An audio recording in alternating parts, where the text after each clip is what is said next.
Hey friends, welcome back to Crafty Nurse Q. Today we will be diving into Cash Stuffing 101, what it is, how to get started, and how it's helping me to take control of my money, reduce debt, and tithe faithfully. If you enjoy this type of content, stay tuned.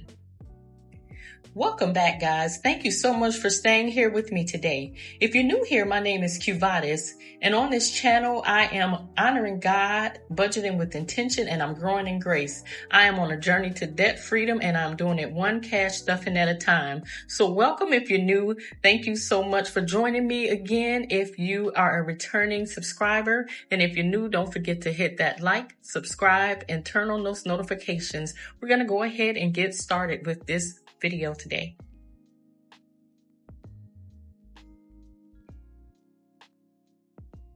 So, what is cash stuffing? Cash stuffing is also known as the cash envelope system. It's a simple budgeting method where you assign cash to physical envelopes based on your budget categories. Categories like your groceries, coffee, gas, tithing, and your savings. Then once an envelope is empty, that's it. No swiping, no overspending, no stress. It's a method rooted in discipline and stewardship, and I truly believe it's one of the best ways to stay aligned with our spending and God's purpose for our finances and keeping our budget under control.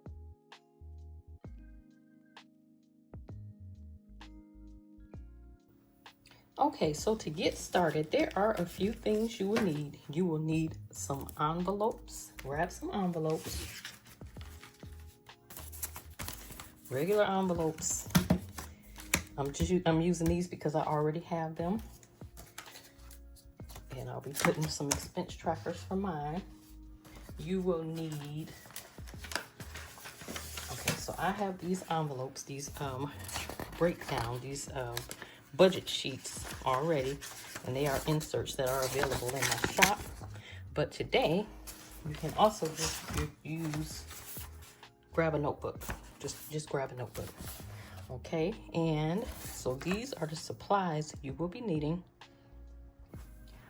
along with your wallet. You can use your basic wallet, and I will be using also some cash breakdown cards.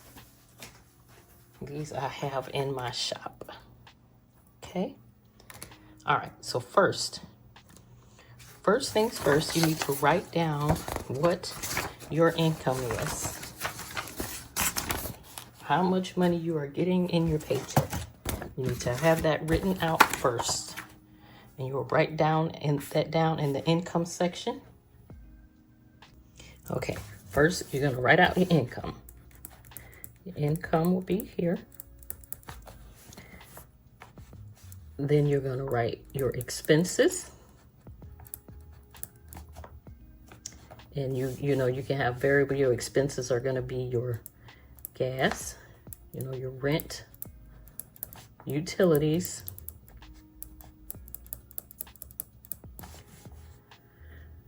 gas, rent, utilities, groceries. And these do fall into variable and fixed expenses. You know, your rent, your utilities are not fixed. They change. Like if you have like subscriptions, those are fixed.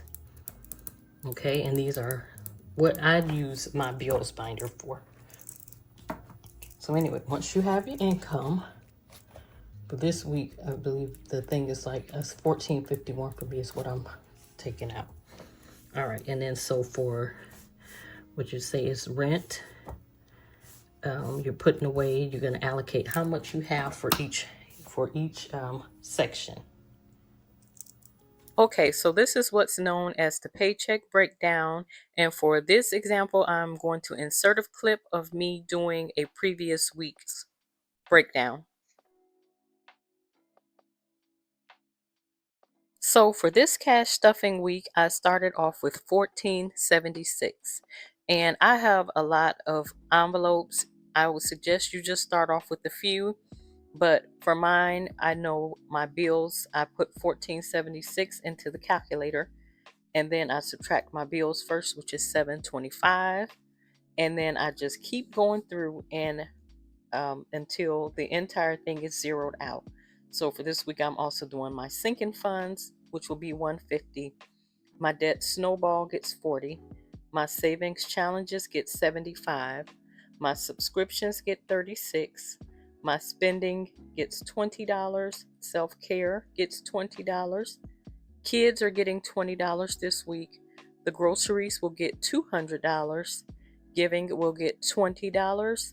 Gas will get $60. Dining out will get $100. And coffee for me for this week will get $10. And remind you, my tithes have already been taken out prior to me doing my budget for the week. And that is how I make sure that I assign every dollar, or zero-based budgeting, budgeting the paycheck breakdown method. And once I'm done, I just do a quick recalculation to make sure I come back up with the correct figure. And the same thing applies if you are using your notebook for today. You are just going to assign how much money you're going to put into each of your budget categories. Once you know what your categories are, you're going to write down how much you need for the week and for the month, or for the month. You need to know what your monthly amounts are. And to do this, you're going to need to track your expenses. You can go into your bank statements, and I also suggest that you start writing down your spending as you do it. That's the best way to get a good working knowledge of how much you're going to need to put into your categories. Okay, next we're going to use the sheet that we wrote down our categories and get that broken down for the cash denominations we will be needing. Use these that we have. So this is what we are working with. We're going to do these today. Gas, rent, utilities, groceries, subscriptions. All right. And if you're just doing it on your sheet, your regular sheet of paper, turn here, and then you're going to do your bills tally. And then you're going to list it. Gas, rent, utilities, groceries, subscriptions. And then for gas, this is your weekly, you're getting 60, right? You're doing 60. Your rent, you're doing 275.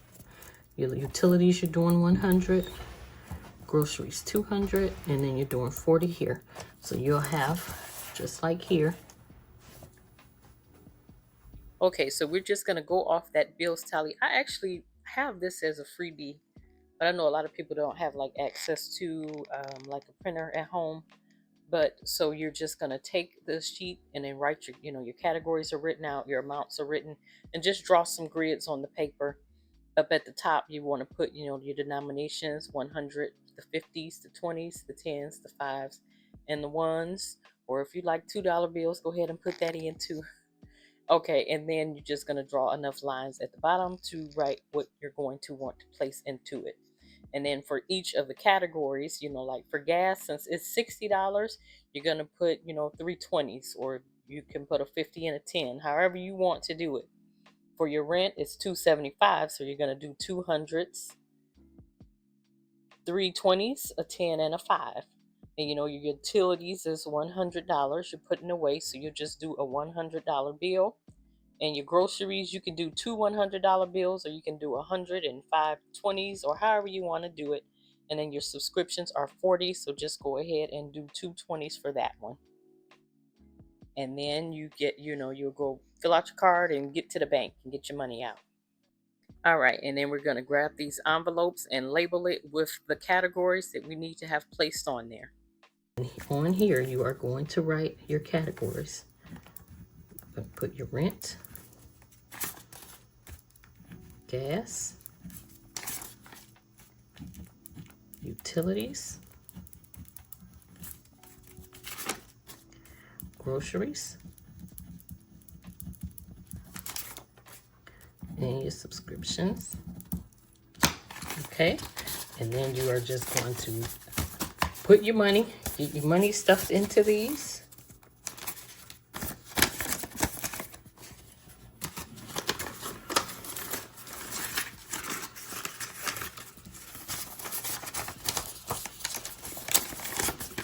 have some money in all of these by the time you're done. Just like what you saw me doing in the clip with mine, you're going to do the same thing with these, and you are just going to put them in your wallet that you have.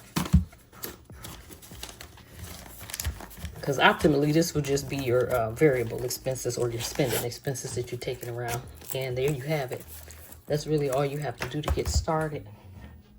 For mine, when I have it separated out, I have a bills finder. This is where all of my monthly bills are, and I've set it up that way. The bills are here.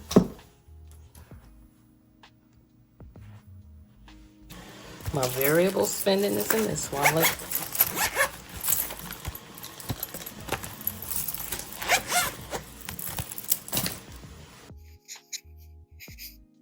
I have a debt snowball section, and I try to put at least 40 per week into this because we have to get that debt paid down. That's the reason I'm on the journey. And in the same wallet or binder, I have my month ahead because that's also pretty much emergency fund. The emergency fund means you're getting ahead so many months on your bills. Also, I have a sinking funds binder, and it contains all of the yearly things that come once a year. We're talking back to school, if you've your Christmas, your vacations, all of those things. That's where you would put. Those are considered your sinking funds. Clothing, how much you would need to spend on that. Birthdays. And I also have my different savings challenges that I'm doing. And that is, one is for you start off with the emergency fund. You can have a savings challenge for that. And I save like my ones, fives, and tens. I even have a scratch off savings challenge, just any sort of way to make saving fun. And cash stuffing is a powerful tool for me because it creates boundaries, and I need boundaries. Just like in Proverbs 21:5, it talks about the plans of the diligent leading surely to abundance. By planning where every dollar goes, you're not just saving, you're also, I feel like I'm honoring God with my stewardship. Anytime that I'm making sure that I am taking care of the resources that He's given me, because I'm truly thankful and grateful. And just some tips, I know we went over it, but be realistic with the categories. Do not overcomplicate it. I mean, I have it's about 30, different things. But remember, I'm also doing it's content as well for me, but be realistic when you're doing your cash stuffing system. Start off with a few envelopes. Start off with one binder, or just do just the envelopes that you're putting in your wallet. And make sure another tip is to make sure you're tracking your spending each week with expense trackers. Give yourself some grace. Remember, you're learning, and always, get those ties out first. That is the most important thing. It's the foundation for biblical budgeting. It is the best thing that has happened to me. Is to be able to give back, give what God has given to me, and I pray that this helps you to feel, confident to start your cash budgeting journey. And if you want to dive deeper, check out the links I have in the descriptions with my printable budget sheets, the cash envelopes. I have savings challenges, and I have a lot of faith-based things, and they're made to keep you encouraged. Because for me, when I'm looking at the savings, especially that one I have with the scratch off the challenges, it's the fruit of the spirit. I mean, it just keeps me encouraged. And until next time, keep the faith, keep planning, and stay faithful. All right, bye, y'all.